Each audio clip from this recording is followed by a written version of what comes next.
India கூட்டணி ஆட்சி பொறுப்பேற்றவுடன் தமிழ்நாட்டில் உள்ள சுங்கச்சாவடிகள் அகற்றப்படும் என்று மதிமுக வேட்பாளர் துரை வைகோ தெரிவித்துள்ளார்.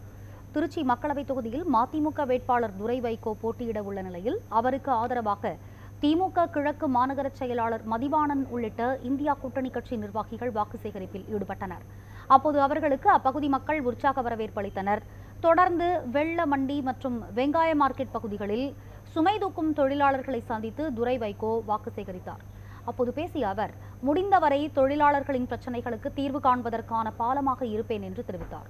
மேலும் சுங்கச்சாவடிகளின் கட்டண உயர்வால் வியாபாரிகள் பெரும் இன்னல்களை சந்தித்து வருவதாகவும், இந்தியா கூட்டணி கட்சி ஆட்சி பொறுப்பை ஏற்றவுடன் தமிழ்நாட்டில் உள்ள சுங்கச்சாவடிகள் அகற்றப்படும் என்றும் துரை வைகோ தெரிவித்தார். நம்ம வியாபாரத்தை சார்ந்த ஒரு விஷயம், நீங்க டோல்கேட் நீங்க கிலோமீட்டர் 5 கிலோமீட்டர் ஒரு டோல்கேட்டை போடுறான், நம்முடைய சரக்குகள்லாம் நீங்க பண்ணி லாரியில் ஏற்றி நீங்க அனுப்புறாங்க. எவ்வளவு சிரமங்கள்.